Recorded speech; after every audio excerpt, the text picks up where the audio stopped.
Greetings, comrades. I am Admiral Andre, and welcome to what is actually our second game of the Race for the White House. I did this series on the channel back in 2017 with a previous version of this game, which was called The Race for the White House 2012. But when I did that, I said, let's imagine it's 2016. So I'll do the same thing here and say, let's imagine this is The Race for the White House 2020. Because there is no follow-up to this game. This is the most recent version or edition of it. So if you live anywhere on this earth, you are well aware that this is the height of the American election season. And perhaps you're already tired of that, and I certainly can believe it if you are. But I want to try again, as I did before, by giving a third alternative to the two main parties in the USA. So, let's have a look at this. First things first, I did put the volume, the music on the lowest volume. I'll have to tweak it in editing because it's still going to be loud. And I'll have to boost the voice volume accordingly, just so you can hear when the candidates are speaking. And that's one of the absolute best features of this game. If you're not aware, it can be quite atrocious in a hilarious way. So it's definitely something that gives us great amusement. And I like it actually more than the other game that's also about elections in the USA. I just have to think about it now, what the name of that is. The Political Machine. I don't know, this one is a little less cartoony in a way. Nothing against that style if that's what you prefer. But this is a different kind of spin on it. And you can actually see the candidates give their speeches and debates and so on. Now, as I said, of course, there's a lot of cheesiness, and we had that before in our previous playthrough of this game back in 2017. So, anyway, let's go to play and single-player campaign. Now, of course, I did change the names here because they make it a little bit so it's not as obvious. It's still obvious who they're speaking of, but they make it like Mo Ryden and Ronald Drump. So I just obviously changed it because we know who they are. Now I'm going to be somebody else. I'm going other again. And there you can see I've already put myself in, Admiral Andre, the Futurist Party. And that's the one we're going to stand for. The reason is I want to, if we win the election, continue by playing Democracy 4, which is of course out very recently. And that gives us the chance, since this is just an election simulator, to then enjoy the fruits of our victory. And in that case, we will also be the Futurist Party. That's actually one of the pre-made names in Democracy 4. So if I have a look at this, I said I just took a picture here. That's the same one I took in 2017. So they did update them slightly, but it's really still the same pictures and animations and all of that. So the Futurist Party, I just have to change again my name. First name is Admiral Andre. There we go. So I put this in as our slogan, the future is unwritten. It's hearkening back to the end of Back to the Future 3, where Doc said, your future is unwritten, or something along those lines. So make it a good one. And that's what we want to do. We want to make it a good one. So we are going to take policy choices not based on if we are liberal or conservative or socialist or capitalist. Of course, those things will still exist, but our choices will be motivated by what do we want to see in our future. Of course, now as the USA, which I'm not from. So I'll be speaking on your behalf, but isn't that what the politicians do anyway? So yes, some choices will be more liberal, others will be maybe conservative, I don't know. No comments on any of that in real life, just for fun in the game. So confirm that. And hope the game doesn't crash. Well, comrades, it did crash, but we're back again, just where we left off. I put everything back as it was, so let's confirm this again. Right, and I hope it doesn't crash again. So there we are, the three main candidates. Of course, in the USA, you only have really your two main parties. There are, of course, others, but they don't really play a significant role. So, I don't know why I'm smiling so creepily. Is that why the game crashed? It might be. So here is where you see the amusement that we can have. Let's just confirm and then talk about these things. Now, this is where previously we lost the election back in 2017. And that's because realistically there are only two main parties. So if you come into the political landscape with a small third party, then of course you're not going to have all of the support and funding of the main parties. So of course then your chances of winning are very low. And of course we saw the results of that last time. So someone actually said also in, I think it was the comments of the last video in that series, that we should try an equal start. And we might just do that. Let's see, what does this actually entail? At the beginning of the game, electoral votes are distributed equally, such that each candidate has the same number of electoral votes. Otherwise, we have to start from nothing. And that's difficult, unless I put it on a realistic but beginner. The higher the level, the better travel choices and promises the AI candidates will make. I don't want to nerf it too much. It has to still present some kind of a challenge. This is very difficult because the option of us winning is very little. It's very low. Just because in real life you have the two main parties and basically they go after the swing states. They will not bother defending, if they're the Democrats, defending California, for example. And so they won't really spend funding on advertising and that kind of thing, because it's quite certain that California will vote Democrat. And the same, of course, for the Republicans for their strongholds. But if we're a third party, then all of the states are swing states for us. And we have to make a real effort to actually gain inroads there. Maybe let's try it anyway. It's really going to bite me in the behind, I think. But let's put it on beginner then, to give myself a better chance. Right, so obviously sometimes I'm sure it feels like the candidates in the USA are beginner level based on some of the things that they say. So maybe it's not so unfair after all. I'm going to take the longer campaign, so it's from September the 5th to November the 8th. Now keep in mind this was 2016, so it's not November 8th this year, but we pretend again that this is 2020. Now even this is too short because the campaigning in the USA kicks off long before the this time here, September. And that's simply because you have all the primaries and all the whole story, you know all about it anyway. So this is quite a short period, basically 2 months, September and October. But still we're going to see a lot of repetition here, and that's unfortunately unavoidable, especially because you have the two main parties that kind of monopolize the left and the right. So if I say leftist kind of things, then it's going to be in competition with the Democrats and vice versa with the Republicans. So unfortunately that's just the way it is. I think we should try to be the first to say things, because I believe the effect diminishes if you're just repeating what others are saying. Right, I think that's enough of an introduction. Let's go. Right, so the game didn't crash. That's a good thing. I'm just gonna confirm that the video is still working and then we can continue.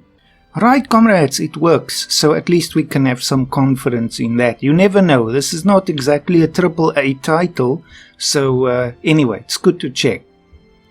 Now, the campaign has officially kicked off. It's Monday, again we pretend, Monday the 5th of September, and it's 64 days before the elections.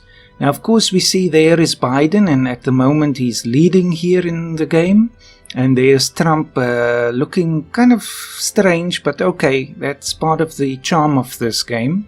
And of course, there's us with nothing whatsoever. Right, but it isn't as if we just fell out of the sky one day. If we have a look under the states, we'll see that we do have support in every state. It's just very, very little at the moment. If we organize it by percentage, we actually lead in Utah for some reason. Not in terms of the totals, I just mean in terms of our other scores. So Utah is our area with the biggest support, 5.73%. The smallest level of support is in South Dakota, and that's 3.36%. The yellow is probably not showing up very nicely on your screen on YouTube, so I'll just read out the relevant information. But at the moment, you can see in the pie charts, it's negligible. At least people have heard of us through our YouTube channel. We pretend, right? And so that's why they decide to support the Futurist Party. Now, what does the Futurist Party stand for? Obviously, it's the job of our party, which is looking towards the future, to make bold, big statements about the kind of future that we want. This is not the time for debating some small points. It's about making big, controversial statements that might get us assassinated, but that's another story for another day, hopefully. So, let's just have a look at our headquarters. In the game, I always start with this character in Wisconsin. I don't have a choice over that. It just happens that way. The other parties, if we have a look at all HQs, they seem to both start in New York. At least it looks like there's this kind of grey outline going to New York City both times. I don't have a say in any of that. It's just the way it is. So Wisconsin is our home state, we pretend. And since I'm not from any of these states, it's as good as any, right? It's the luck of the draw in a way. Right, we can close this. Well, actually, we can have a look at this first. So we get $1,920 per day from our headquarters. This is kind of similar to the political machine, because if you build a headquarters in a state, it gets you some money, and it also, I think, generates some support for you. Let's just have a look at Wisconsin in our list here. It's not very high up, so I don't know if it's really helped us here. There's Wisconsin, 3.71%. Not really, but the difference is so small. Anyway, so I think we start now with $2 million. There's a few things that we have to do before we begin. And that is to go to Special Services. And here we have 4 options. The first one is Finance, Demining against bomb scares. Online reputation, obviously it's a critical part of any modern American election, and security at the rallies. Now, our 2 opponents will absolutely certainly play dirty, you can count on it, so we have to protect ourselves. I'm not going to have a rally right now, so we can put this off to the future. I do want to protect our campaign finances, because we will have so little of it. We have to make the most of it. So $1 million, but this lasts until the end of the campaign, so the earlier we do it, the better. Confirm. Demining is important because any kind of meeting or location that you go to, your opponents can call in a bomb scare, and that basically denies you the opportunity to speak. So you never get any support. So this helps for 10 locations except rallies, so I'm going to do that. I'm not going to worry about the online reputation right now. It's a bit too expensive, and we need to build some HQs in a few places. I think California should be a solid bet for us. It's a wealthy state, and we'll get almost $3,000 a day, which is peanuts in a campaign, of course, but we have to start somewhere. Do it. We're going to do the same thing in New York, and I think we still have money. Now we're going to have to really strategize here. We need 270, I don't actually know if we need 270 electoral votes. I actually questioned this the last time that I played this, just because now there's 3 candidates, and it's not about getting 270 anymore. It's about just having the majority. That's how I've seen it in my test games. So we don't have to worry about getting 270 electoral votes, just more than our opponents. And of course there's no coalitions or anything, so we just have to have the lead. Now to do that we have to get California, we have to get New York, and I think we have to get Florida at least. That gives us another 29 delegates. Getting Texas is going to be a big challenge. I'm not sure if this is possible, but then again I'm not sure it's possible to win at all. So let's put some money into Texas. Let's dream big, right? And I think we can't do any more. Alright, that's it. So hopefully that will build some small level of support in this various states. The other thing that we can do is have advertising. Poster campaigns is what we want to start with, because it lasts until the end of the campaign, until election day. It doesn't go away, but it costs a heck of a lot of money. Let's take Vermont, that's 300k. If we take California, it's also 300k. Theoretically it should be cheaper in smaller states, but oh well. So we don't have enough for that. Then we can do human billboards, which is good to the end of the campaign, to get people out there with our posters and billboards, to drum up support in the very last days of the election for undecided voters. The internet campaign is also critical because it reaches everybody, and TV spots as well, but that's more if you want to have targeted influence in various states, which of course we do. So let's begin our actual campaign trail. The first event, and you can see them all here if you're not familiar, all of the events in the next 24 hours are listed on the right, and in the next 7 days as well, but 24 hours is fine. It forces you to choose what you want to visit. In terms of importance, we see the stars here, so going to the Federal Reserve and the tent city in Seattle are equally important, but they all allow you to speak on different issues, so it helps you to craft your campaign message. So if you want to talk about financial issues, you go to the Federal Reserve. If you want to talk about housing, you go to the tent city for the homeless, and so on. And of course, gun control, etc., etc.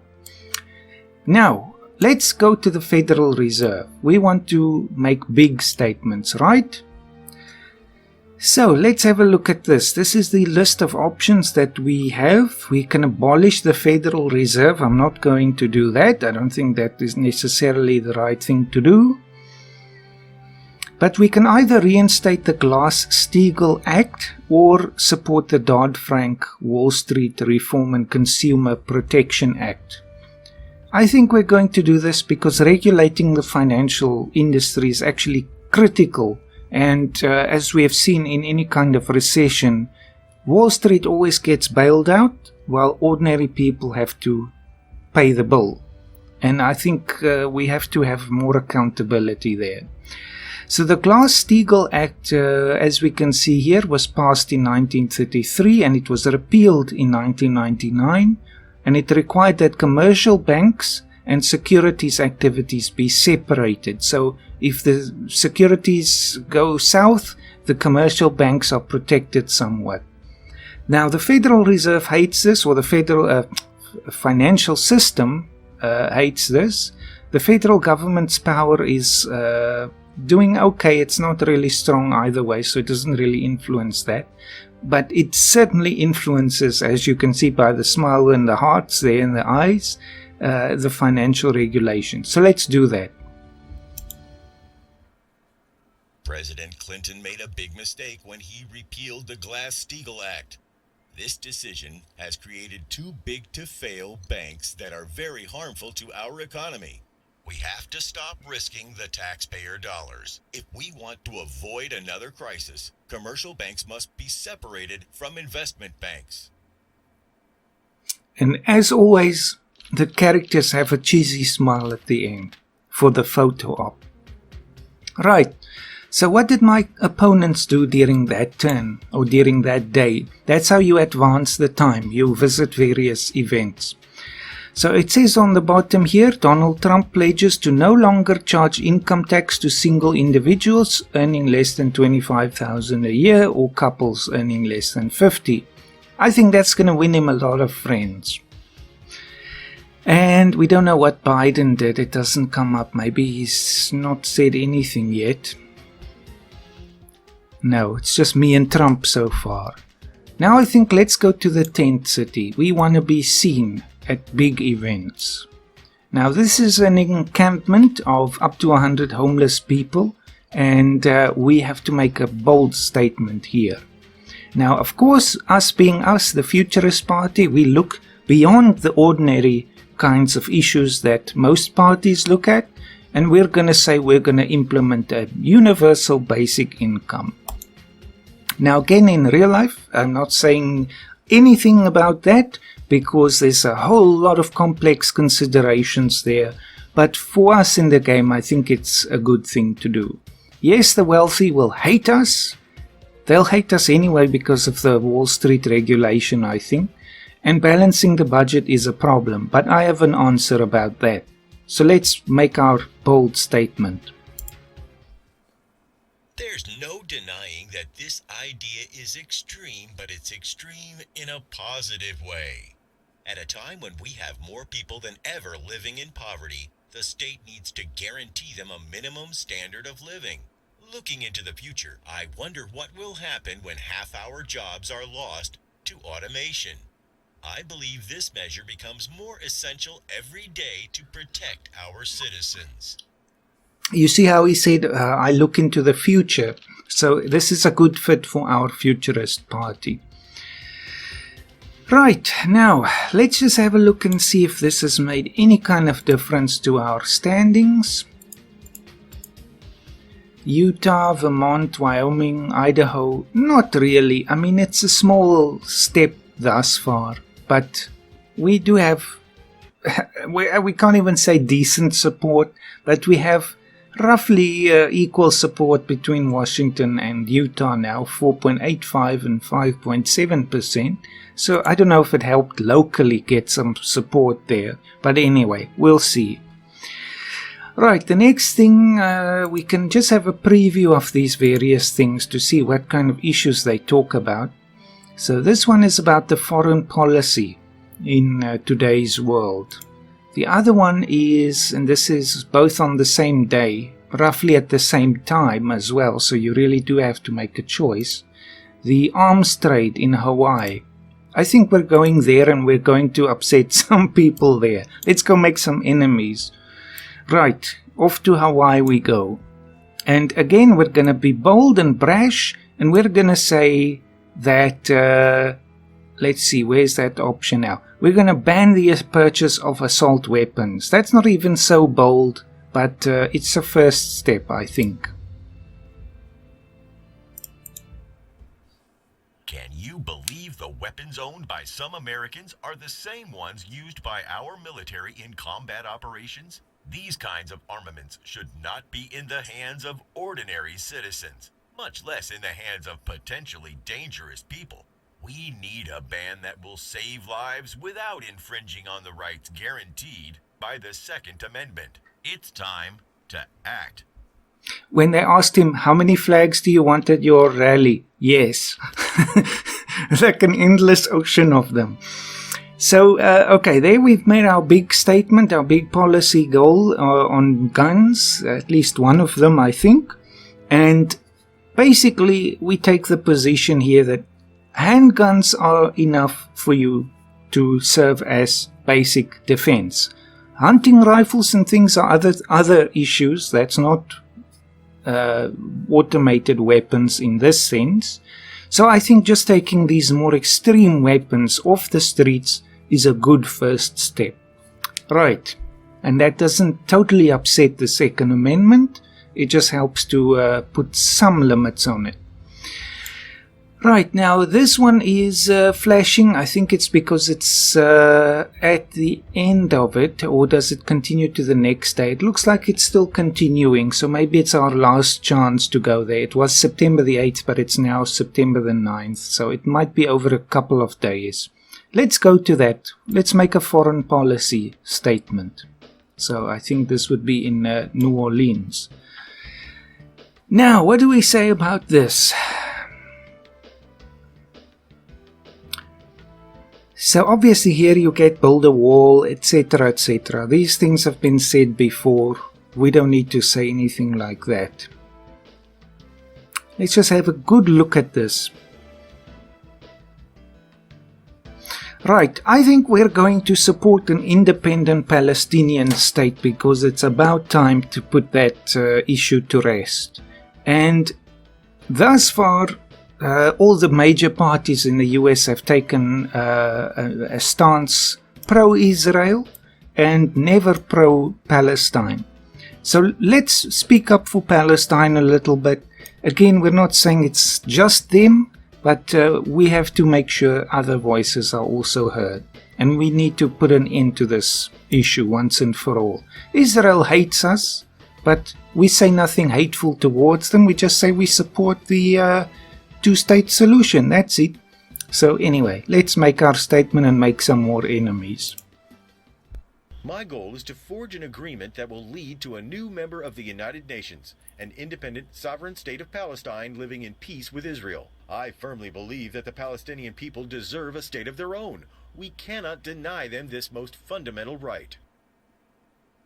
Right, I see on the bottom Donald Trump wants to make a database of all non-US citizens in the US. Hello. Our field operations team, in connection with our intelligence department, has the means to trigger a bomb scare somewhere along the campaign trail of your Democratic opponent. You will find our proposal terms included in our next message. If you agree, the operation will be executed immediately. You will be informed of its results through the press, since we can have no contact with the client who ordered the operation after the fact, in order to ensure their anonymity. Goodbye. Right, the Russians are trying to meddle again, but they can now meddle in our favor. Now, previously I've taken a very negative view on this, in the game, not in real life, of course. There it's always negative against any kind of election interference. But in this case, I think because we're so far behind all the other major parties, we have to play a little dirty. We know for a fact they will, and we have to be pragmatic. To get this bold future vision of ours to materialize, we're going to have to play a little dirty. Now, is this one worth it? I'm not sure. They'll offer different kinds of options for us later on, but just a bomb scare means that Joe Biden gets to not speak at one event. That's not going to harm his lead with all of these Democrat-leaning states. So it's a waste of our little money. So I won't do this one. Right, what's next? There's a Wall Street option there. We've already spoken a little on Wall Street, so I think let's go and speak on something else. There's the Charles H. Wright Museum of African American History. I think that's an important one to go to, so let's go there. Now, you can see in yellow here, these are the statements made by our two rivals. I don't know which one, but I assume this is the Democrats. So we have to just make sure not to repeat that, really. That's our one about basic income. If we actually click on it, we should see there, Joe Biden has said that. Close this. Let's take something else. How about making another bold statement and saying that we want to implement a single-payer national health insurance system? Now, this is, of course, a very, very, like everything, really, it's a controversial thing in the USA, but I think to simplify everything, let's just have one big healthcare system. that should hopefully curtail the power of the pharmaceutical industry and so on, and give everyone decent coverage, like in the UK and Canada and so on. Now, of course, in this case, they'll think individual liberties are being harmed, but again, you can argue about the definition of individual liberties. Is it more harmful to liberties to let people die without coverage, or is it more harmful to let them have this one system where they don't have a choice? You can't win either way, really. Always you'll have someone upset, but let's take this bold position. Today, there are literally thousands of different healthcare organizations involved in collecting and paying out all of our healthcare costs. Our system is mired in overhead and administrative costs. I propose a single-payer system. It's more efficient and more organized. It would also save important resources from being wasted. Right, do the smile again. Now, let's see if we have made any kinds of inroads anywhere. Actually, yes, in Hawaii, we now have almost 9% of the support, 8.45, so I guess it's closer to 8%. But it does make a difference if we speak in the state for people to actually meet us and then hopefully support us. So, hey, at least we have a little bit of progress. Washington has dropped to 2% now. Oh well. It's a difficult thing. Can't make everyone happy. We need advertising. Most people really don't even know about us. Let's see if we can at least start swaying some of the big parties. Now in California, of course, the Hispanic community and the Catholic community, in most cases they're actually correlating. They are actually big kind of stakeholders, if you want to put it that way, in the state. So they're big groups. So speaking to them can be beneficial. Same, of course, with Florida, Hispanic, African American, and Jewish. And in New York, Hispanic, African American, Catholic, and Jewish as well.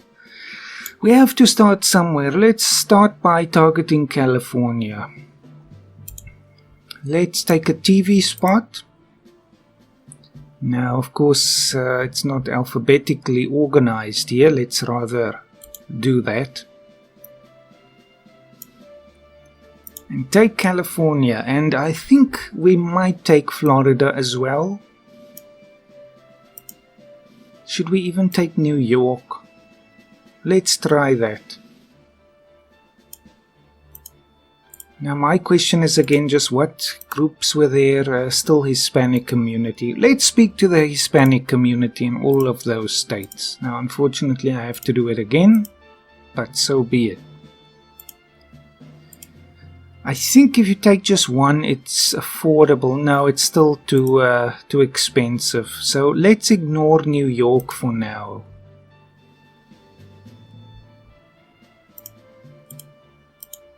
Right, now here it's very cheesy again. If we look at the kind of messages they say, for example, with the Latinos here.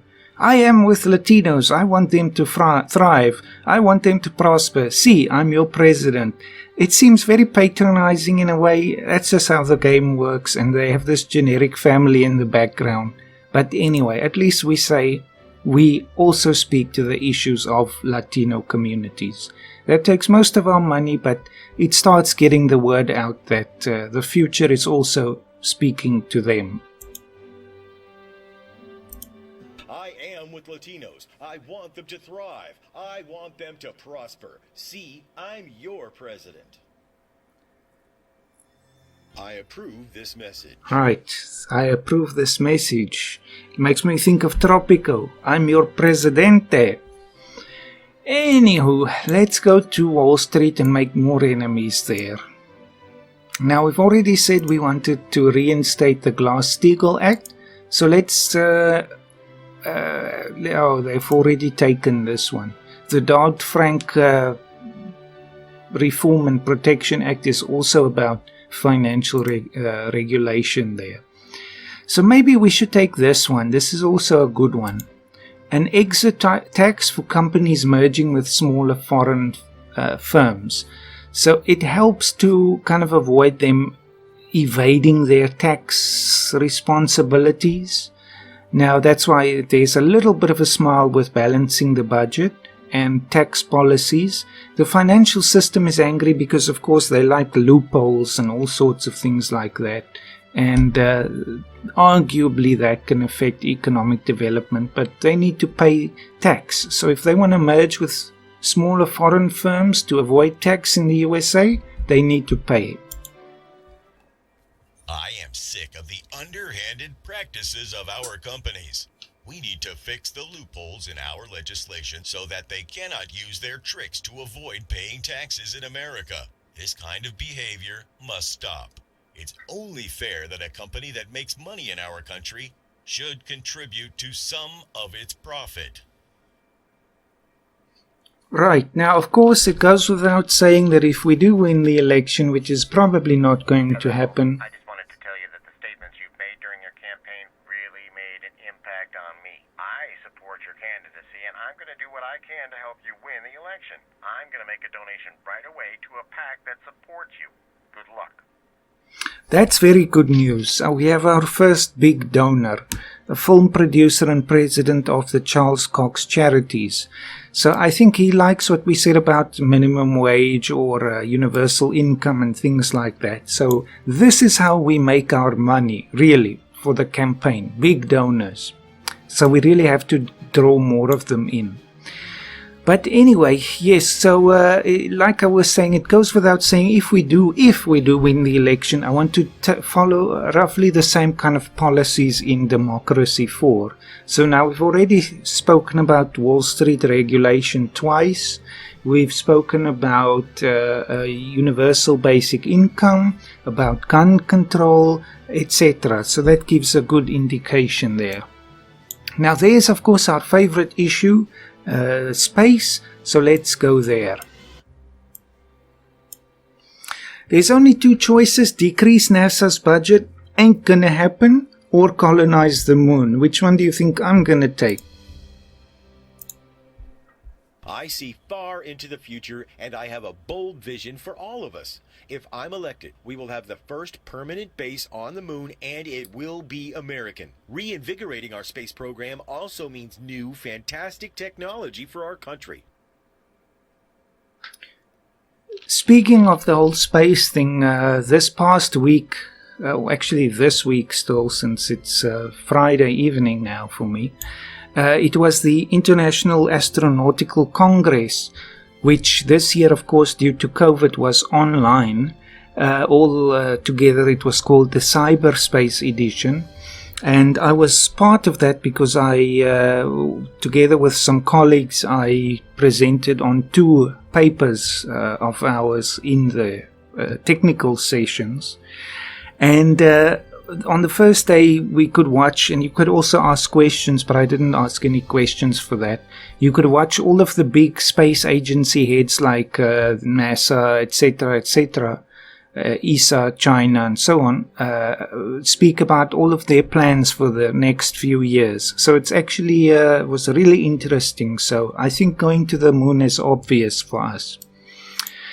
Now, there's, of course, the National September 11 Memorial, and we are going there because it's September 12 in the game now, so it's a little late, but okay. And we can speak more on international affairs. Authorized waterboarding. No. Let's see, what's a reasonable thing to do? I think it's time to empty Guantanamo Bay and close it down. Certain presidents have made that promise a long time now, and I think it's time to happen. It's a blot on America's reputation, and I think it has to be eliminated. The detention camp at Guantanamo Bay is the greatest symbol of decline in America's moral standing. The reason for locating the camp outside the U.S. was the most shameful one: to enable torture. If elected, I will close Guantanamo Bay because it should not house a single inmate in this way. especially after so many years.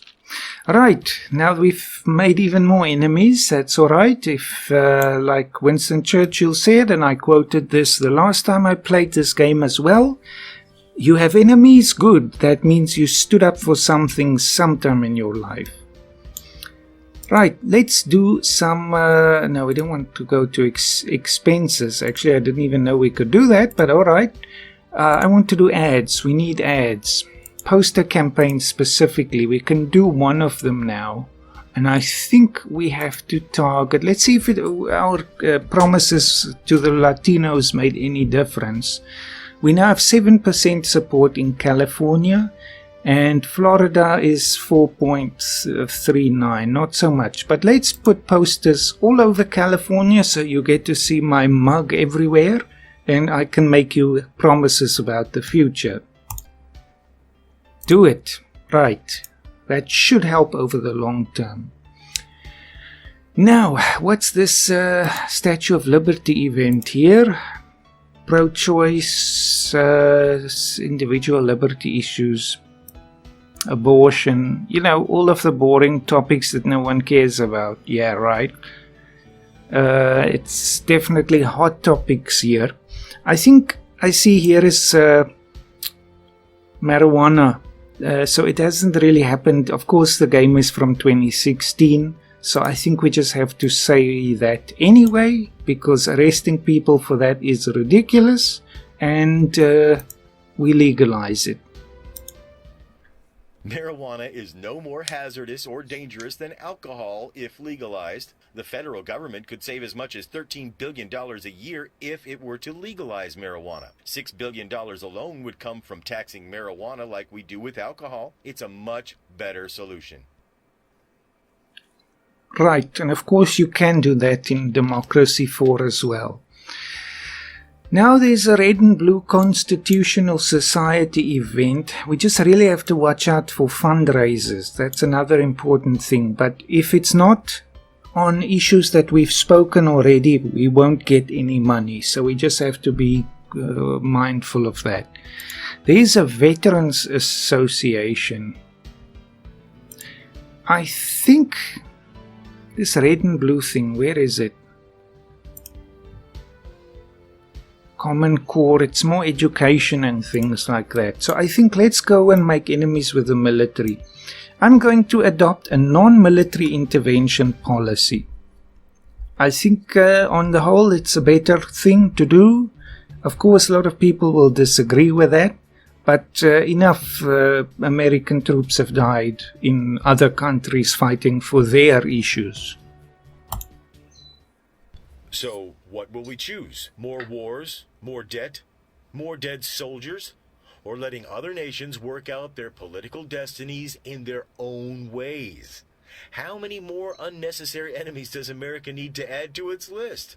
A non-military interventionist policy is our only principled choice today. Of course, it doesn't mean that we won't be involved in the war on terror and things like that. It's just we have to be more cautious, much more careful about getting involved and bogged down in places like Afghanistan and Iraq for decades, unnecessarily. We can still go to the, I think we should go to the pollution control thing. That's an important topic. We want to stand strong on wind and solar energy. We want to move, of course, towards the future, towards greener and more renewable sources of energy. Do it. Why would any nation want to remain shackled to high oil prices? This only causes havoc to our economy. We have the brainpower and the technology to pave the way to clean wind and solar energy. We must invest more in green energy solutions for America's future.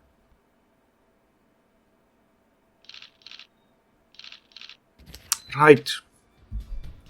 We should hopefully start getting some money from green energy groups as well. Now, this constitutional thing is still available. Let's just see. We want more diverse topics. keep Obamacare. Now, I am, again, obviously not American, and I'm not that clued up about the intricacies of American politics. So I'm wondering if keeping Obamacare is actually at odds with this implementation of a single-payer national health insurance system. I don't know. I don't know how the two would work together. So I think we won't say that one. We'll stay away from that. Once we've taken one, that's enough. I think the other thing we can do here, I think this is anyway a good place to go. So let's go there. It's in San Diego. Alzheimer's research and treatment is, of course, very important. Autism research and treatment as well. Just want to see what else. There's out-of-pocket expenses for people living with HIV and AIDS. That's also important.